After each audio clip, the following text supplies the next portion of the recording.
Құрметті студенттер, бірінші тапсырмада f'(x)ті табу деп сұрап тұр. Бұл жазудың орнына y' деп те айтуымызға болады. Сонда осы 3x минус түбірасты 3 функциясының туындысын табу үшін y' тең болады.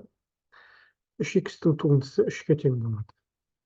Ал минус түбірасты 3 дейді, санның туындысы ол 0-ге тең болады.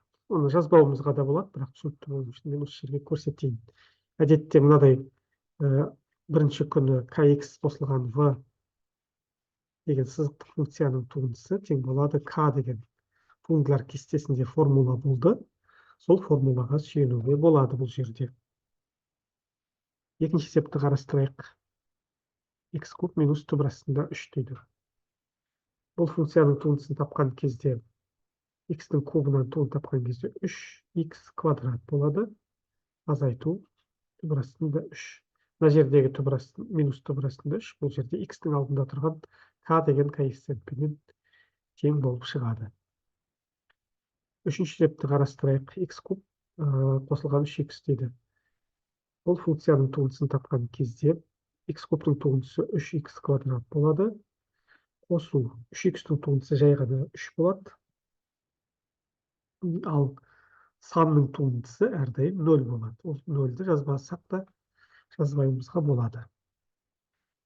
Келесі төртінші есебімізді қарастырайық. Бұл жерде функцияның туындысы x кубтың туындысы 3x квадрат.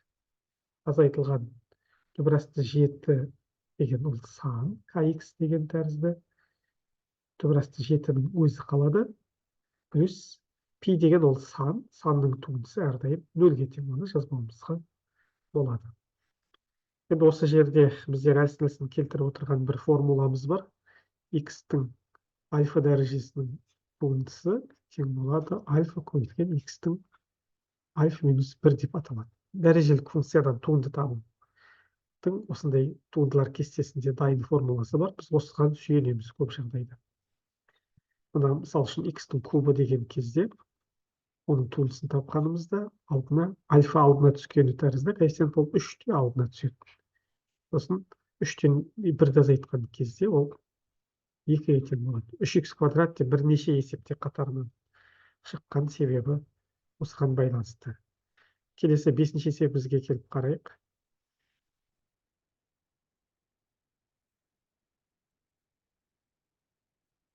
Бұл жерде ерекшелігі мына дәреже көрсеткіші дейтін минус 4 деген санға тең. Ол біз үйренген бастапқы оң сандар тәрізді емес, сәл басқаша. Бірақ формуланы сол күйінде қолдана аламыз. Нақты сандар үшін ол формула ортақ. 5 көбейтілген, мына жерде минус 4 алдына түседі. X-тің минус 4 минус 1 дәрежесі болады. Қосылған 2x-тен туын тапқан кезде жай ғана 2 болады. Ал түбірасында 5 деген, минус түбірасында 5, ол түгелмен сан ғой. Саннан туын тапқанда ол әрдайым 0 болады. Сондықтан минус 0 деп жазып қойып тең болады. 5-ті минус 4-ке көбейткен кезде минус 20. X-тің минус 4 минус 1 дәрежесі, ол минус 5 дәрежесі. Қосылған 2.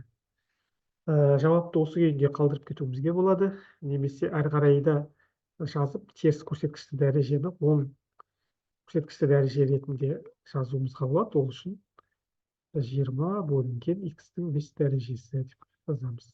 Теріс көрсеткішті дәрежені осылайша бөлшек арқылы жазуға болады. Плюс 2. Жақсы.